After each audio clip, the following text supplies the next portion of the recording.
ህይወታችሁን ለመቀየር ወስናችኋል። ነገር ግን ከምን ተነስታችሁ ምን ማስተካከል እንዳለባችሁ ግራ ገብቷችኋል። የተወሰኑ ነጥቦችን አነሳለሁ። ምን ማድረግ ምን አለማድረግ እንዳለብን እንተዋወሳለን። አሰላሙ አለይኩም ወራህመቱላሂ ወበረካቱ።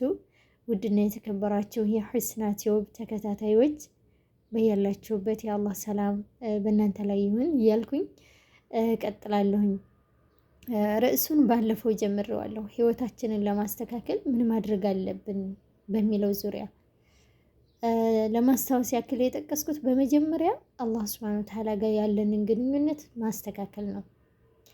ካለንበት ህይወት ተቀይረን ህይወታችንን ቀይረን ወደምንፈልገው ለመድረስ የመጀመሪያው ጌታችን አላህ ሱብሓነሁ ወተዓላ ጋር ያለንን አላቃ ወይም ግንኙነት ማስተካከል ነው። ወንጀል ህይወታችን ባለበት እንዲቆም ያደርገዋል። እንደው ህልም የሚባለው ነገር ራሱ እንዳይኖረን ነው የሚያደርገን። ስለዚህ አላህን ሱብሓነሁ ወተዓላ ይቅርታ መጠየቅ አለብን ማለት ነው።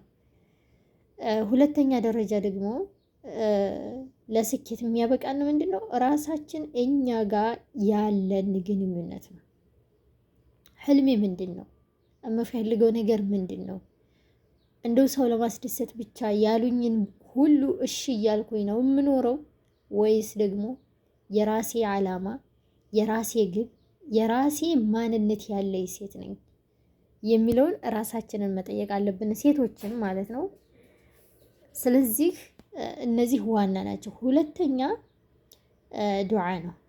ዱዓ ህይወታችንን ይቀይርልናል። አድዑኒ አስተጅብ ለኩም ብሎናል ጌታችን አላህ ሱብሓነሁ ወተዓላ። ለምኑኝ መልስ እሰጣችኋለሁ እሽላችኋለሁ ብሎናል።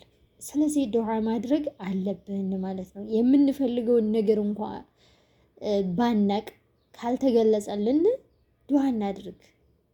ህልሜ ምንድን ነው? እኔ ምን አይነት ሴት ወይም ደግሞ ምን አይነት ሰው ሆኜ ነው መኖር የምፈልገው የሚለው ላይ ዱዓ ማድረግ አለብን ማለት ነው። ሶስተኛ የሚጠቅመን ምስጋና ነው። አላህ ስለ ምስጋና እኔ አውርቼ አልጨርሰውም። እናመስግን። ምስጋና ህይወታችንን ያስተካክለልናል። የምር እንዲሁ ምንም የምናመሰግንበት ነገር የለም። ተጨባጩ የማመሰግንበት ነገር እኮ ምንም የለም ብለን እንኳን ብናስብ ትንፋሻችን አለ። ትንፋሽ ስላለን ነው ይሄንን ስልካችንን አንስተን ራሱ እየተማማርን ያለ ነው ማለት ነው። አልሐምዱሊላህ በሰላም ከተኛሁበት ስላነቃኝ። እንዲህ ስንት ነገር አለ። ካመሰገን እኮ የምናመሰግንበት ብዙ ነገር አለ። የምንጠጣው ውሃ፣ ስንት ውሃ ያጧሉ አይደል እንዴ? ከእንቅልፋቸው መነሳት ያቃታቸው በዛው የሞቱ ወይም ደግሞ እንዳይነሱ የሆኑ እኮ አሉ። እና የምናመሰግንበት ነገር ብዙ ነው። ቢያንስ በየቀኑ 3 ነገሮችን እንጻፍ የምናመሰግንበትን ማለት ነው። ወኢን ሸከርቱም ለአዚደነኩም ይላል ጌታችን አላህ። ካመሰገናችሁ እኮ እጨምርላችኋለሁ። ምስጋና እኛ ስናመሰግን ለአእምሯችን ምንድን ነው የሚደርሰው? እንዳለን ነው ያ ነገር እና ይጨመርልናል ማለት ነው። እና እነዚህ ነገሮች ላይ ተርኪዝ እናድርግላለሁ። ማድረግ የሌለብን ነገሮችስ አንደኛ ሐሜት ህይወታችን እንዲበላሽ ከፈለግን እንማ፣ ሰውን ዝቅ እናድርግ፣ በሰዎች ስኬት እንቅና። ይሄ ከሆነ የምንፈልገው ነገር ላይ መድረስ ይቀርና ምን እንደምንፈልግ ራሱ አናቅም።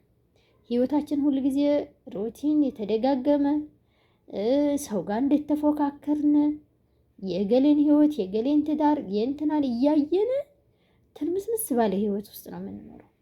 እና ሐሜትን እናቁም። ያው በዋናነት ቅድም ጠቅሼዋለሁኝ፣ እስትግፋር ያልኩት በወንጀል ነው። ወንጀልንና ሐሜትን ማቆም አለብን ማለት ነው። ሌላኛው ነጥብ ስስት። እኛ እንቀየራለን ብለን ስናስብ መሰሰት የለብንም። በገንዘብ እኮ አይደለም መሰሰት፣ በስራ ቦታችን ራሱ እኛ የኛን ቦታ የሚተካ ሰው መኖር የለበትም። ለየት ማለት አለብን። ገብቷቸዋል አይደል? በስነ ምግባራችን ሊሆን ይችላል፣ በሙያችን ሊሆን ይችላል። ለየት ማለት አለብን።